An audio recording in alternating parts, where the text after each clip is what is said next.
Gracias, presidente. Con su permiso y el de la mesa directiva, compañeras diputadas, diputados y diputadas,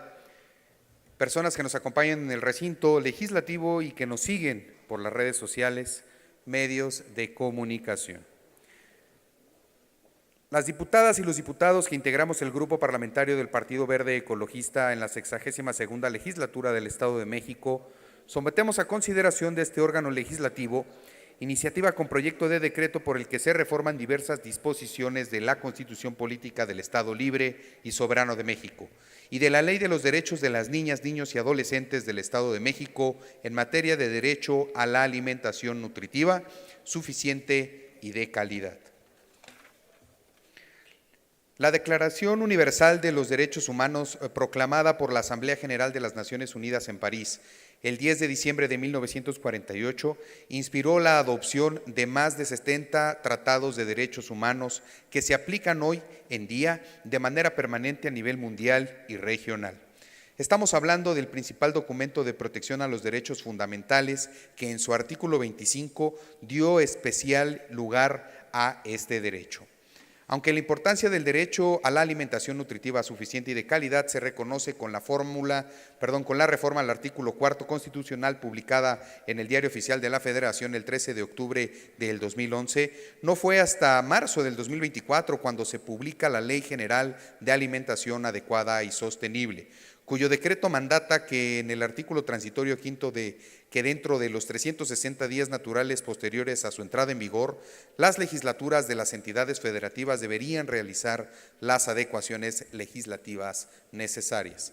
El proyecto que presenta el Grupo Parlamentario del Partido Verde Ecologista de México no solo tiene que ver con cumplir con un mandato emitido por el Congreso de la Unión, sino tiene que ver con que se garantice a las niñas y niños y adolescentes el derecho a la alimentación nutritiva suficiente y de calidad.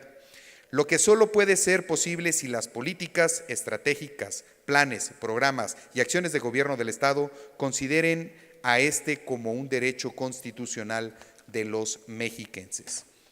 Para dar sustento legal a la propuesta de reforma que se realiza, me permito mencionar solo algunas cifras. Con respecto al acceso a la alimentación, el informe del Estado de Seguridad Alimentaria y la Nutrición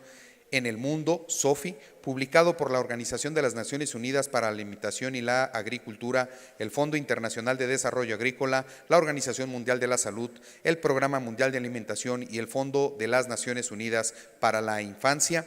en 2023 alrededor de 733 millones de personas padecieron de hambre, lo que equivale a que 1 de cada 11 personas en el mundo padeció hambruna. Este mismo informe destaca que el acceso a los alimentos adecuados sigue siendo un objetivo inalcanzable para miles de millones de personas en el mundo. La Organización Mundial de la Salud estima que en 2022, 149 millones de niñas y niños menores de 5 años presentaban retraso de crecimiento, mientras que 37 millones tenían sobrepeso u obesidad. Este último dato presenta especial preocupación, ya que uno de los problemas considerados de mayor relevancia se relaciona con el desarrollo de enfermedades cardiovasculares desde edades tempranas. Estos factores de riesgo asociados a su presencia inician en la niñez, incluyendo las alteraciones anatómicas y metabólicas. Casi la mitad de las defunciones de niños tiene que ver con la desnutrición, ya que, de acuerdo con Save the Children, 149.2 millones de niños sufren desnutrición crónica y cada año 1 millón de niñas y niños mueren directamente por desnutrición severa.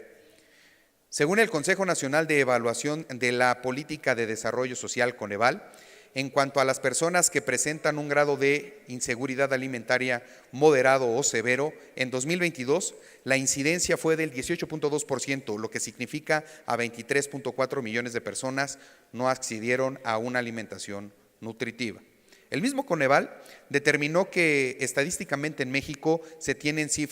las cifras siguientes: que el 66.1% de la población, es decir, 85.2 millones de personas viven en seguridad alimentaria, que el 17.7%, lo que significa al 22.8 millones de mexicanos, presentan inseguridad alimentaria leve, que el 9.9% presenta la inseguridad moderada y que el 6.4% presenta inseguridad alimentaria severa. Si bien estas proporciones podrían considerarse bajas, implica que 20.9 millones de personas no contaron con un consumo alimentario suficiente para cubrir sus necesidades y requerimientos básicos. En 2022, que de la población mundial total de 9.952 millones de personas, el 31.4%, es decir, cerca de 2.500 millones de personas tenían sobrepeso. Ello implica que el 11.1% de la población mundial tenía obesidad. Esto equivale a 890 millones. El 4.9% de niñas y adolescentes tenían sobrepeso. Esto es cerca de 390 millones. Y el 2% de la población tenían obesidad, es decir, 160 millones. En contraparte, el 2.3% de la población mundial, o sea, 190 millones de personas, se encuentran en peso insuficiente. Se considera que uno de los factores de riesgo para contraer diabetes tipo 2 es la dieta poco saludable, incluyendo el alto consumo de bebidas azucaradas y carnes procesadas, lo que fue mayormente responsable de que esta enfermedad pasara de 200 millones de casos en 1990 a 830 millones en 2022. Teniendo claras las grandes necesidades en materia de alimentación, la iniciativa considera fundamental que, primero, la alimentación deba ser nutritiva, porque la ingesta de alimentos nutritivos y saludables repercute directamente en el desarrollo físico y cognitivo de las personas, particularmente en las primeras etapas de vida. La malnutrición que resulta del consumo excesivo de alimentos conduce al sobrepeso, obesidad o diabetes, mientras que la desnutrición resulta del consumo alimentario deficiente, retrasando el crecimiento y disminuyendo la capacidad intelectual. Segundo,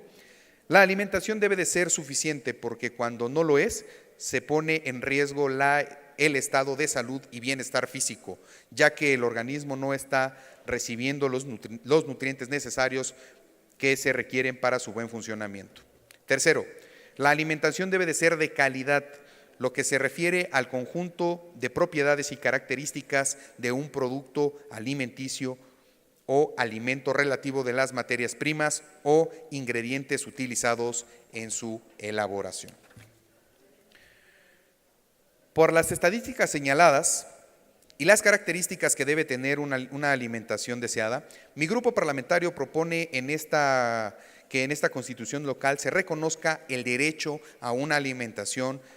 que reúna tres componentes fundamentales, los cuales son